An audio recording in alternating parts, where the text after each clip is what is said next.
अस्सलाम वालेकुम। Welcome to my YouTube channel. अगर आप इस चैनल पर नए हैं तो इसको सब्सक्राइब और वीडियोस को लाइक भी कर दें। आज की हमारी कहानी है, उसका मौजू है बोल मेरी मछली।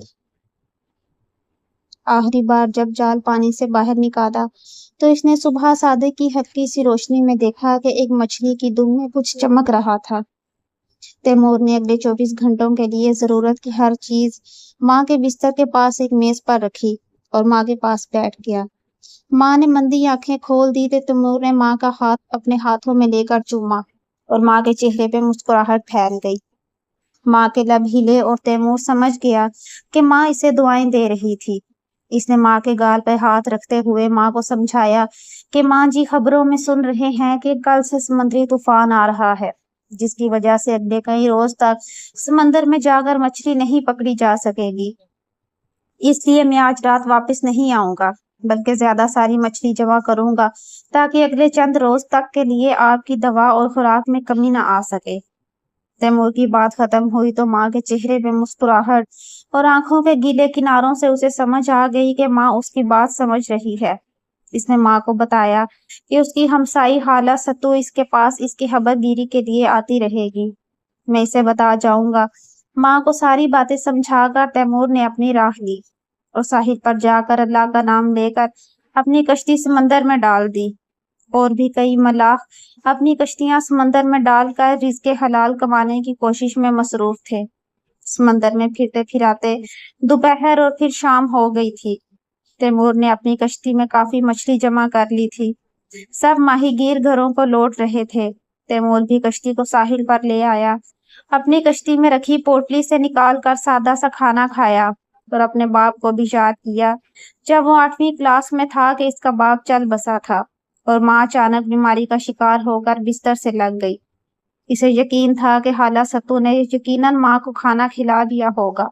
खाला सत्तू तैमूर की माँ की सहेली थी, मगर अब इसकी बीमारी के बाद से उसकी तीमारदार भी बन चुकी थी। तैमूर जब भी कहीं जाता, खाला सत्तू अपनी दोस्ती का हक अदा करते हुए इसकी माँ का हर तरह से ख्याल रखती। तैमूर खाना खाकर लेट गया, मगर वो दिल में दुआ कर रहा था कि या अल्लाह पाक मेरी मदद कर कि मैं अपनी माँ का इलाज करवा सकूं और वो तकलीफ से निकल आए। अभी थोड़ी देर गुजरी थी कि कोस्ट गार्ड ने सीटी बजाकर इसे यहाँ से चले जाने का कहा, मगर तैमूर खामोशी से लेटा रहा। काफी देर गुजर गई थी। तैमूर भी थक चुका था, मगर इसे पता था कि अगर मैं भी घर चला गया तो पता नहीं कितने दिन कारोबार से नागा हो जाए, और अगर पैसा ना हुआ तो माँ की दवाइयाँ कहाँ से आएंगी। इस फिक्र ने इसे हिम्मत दी और इसने कश्ती फिर समंदर में डाल दी। रात की तारीकी में चांद चमक रहा था, जिसकी किरणें समंदर की लहरों पर खेल रही थी। मगर तैमूर अपने काम में मसरूफ था कि बाप की मौत के बाद वही माँ का और माँ इसका सहारा थी। इसने काफी सारी मछली जमा कर ली थी और अब इसका रुख साहिल की तरफ था कि कोस्ट गार्ड घंटियां बजा बजा कर समंदर में मौजूद इक्का दुक्का माहीगीरों को वापस आने का हदायत कर रहे थे कि शाम तक समंदर तूफान से पागल हो जाने वाला था। इसने आखिरी बार जब जाल पानी से बाहर निकाला तो उसने सुबह सादे की हल्की सी रोशनी में देखा कि एक मछली के दुम में कुछ चमक रहा था। इसने अपना वहम समझते हुए इसे भी मछली के ढेर पर डाला और छावड़ा उठाकर गदा गाड़ी पर रखा और कश्ती को साहिल पे मजबूती से बांध दिया। ये रोबोट कचरे के तनासुर के साथ साथ कई तूफानों की भी पेशगी खबर दे सकता था। इसने गौर किया तो ये आवाज मछली नुमा चीज से आ रही थी। ऐसे महसूस होता था जैसे वो खिलौना नुमा मछली कुछ कह रही हो। वो इसी उलझन में था कि बाहर से खाला सत्तू की आवाज आई, बेटा तैमूर, ये मेरी टार्च की रोशनी बहुत कम हो गई है, शायद इसके सेल कमजोर हो गए हैं। अगर तुम्हारे पास 2 फालतू सेल हैं तो मुझे दे दो। तैमूर ने टब वापस चारपाई के नीचे किया और शहर से लाए हुए 2 सेल खाला को दे दिए। वापिस आकर अब भी वो इस मछली नुमा चीज को उलटते पुलटते लग गया। इसी तरह इसका हाथ लगा एक जगह से कोई पुर्जा पीछे हटा और अंदर से 2 सेल बाहर गिर गए। जैसे ही सेल गिरे तैमूर के जहन में फौरन ख्याल आया। इसने जल्दी से दूसरे 2 सेल अपने थैले से निकाले और इन वो सीधा सेलों की जगह इस मछली के अंदर फिट कर दिए। नए सेल फिट होते ही मछली की आवाज ऊंची हो गई और मजे की बात यह हुई कि इसे भी समझ आने लगी। मछली रुक रुका कह रही थी कि साहिल पे यौम आजादी, समंदर कचरा, 70% इजाफा। तैमूर चौंक गया। یعنی اس کے کہنے کا مطلب تھا کہ پچھلے ہفتے ساحل پہ جو یوم آزادی منایا گیا، اسے سمندر میں کچرے کی سطح میں مزید 70% اضافہ ہو گیا ہے۔ تیمور پہلے بھی لوگوں کے ساحل پہ گند پھیلانے سے پریشان تھا، مگر اب تو حد ہو گئی تھی۔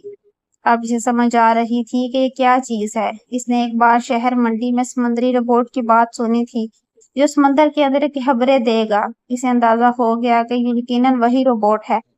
چند دن میں طوفان تھم گیا، ماہی گیر واپس سمندر جانے لگے تو تیمور کو ایک دن خیال سوجا۔ اس نے لمبی رسی سے لے کر مچھلی کے سر کے اس پاس مضبوطی سے باندھ دی اور سمندر میں جا کر اسے پانی میں ڈال کر رسی کا دوسرا سرا کشتی کے اندر باندھ دیا۔ اس رات واپس آ کر رات کے وقت فارغ ہو کر اس نے مچھلی کو پھر نکالا، بٹن ذرا سا دبایا تو مچھلی بولی، اتوار دن 10%۔ اب تیمور کو آئیڈیا سوچا۔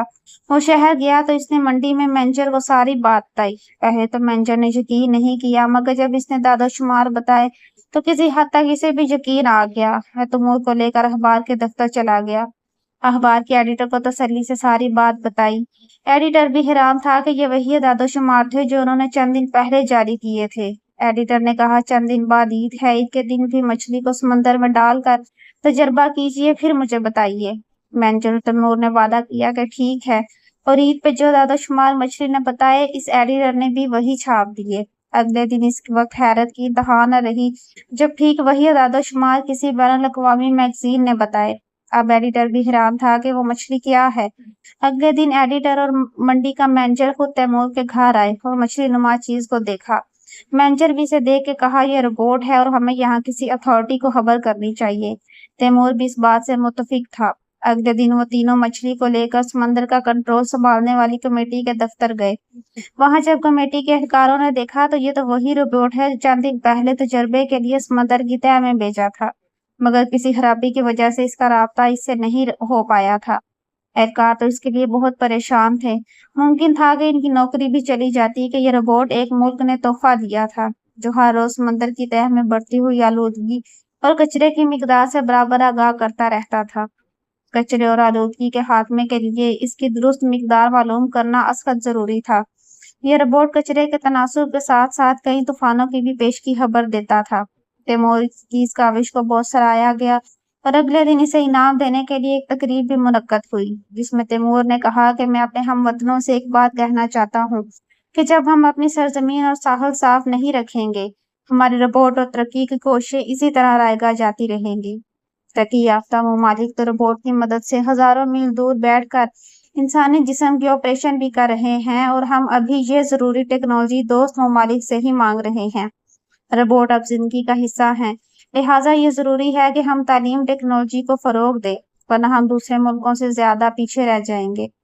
تیمور کو بہت سا انعام بھی ملا اور اس کی ماں کو سرکاری طور پر شہر کے بڑے ہسپتال منتقل کر دیا گیا، جہاں امریکہ کے بہترین روبوٹس نے آن لائن اس کی ماں کی کمر کا آپریشن کیا، جس سے وہ بالکل ٹھیک ہو گئی۔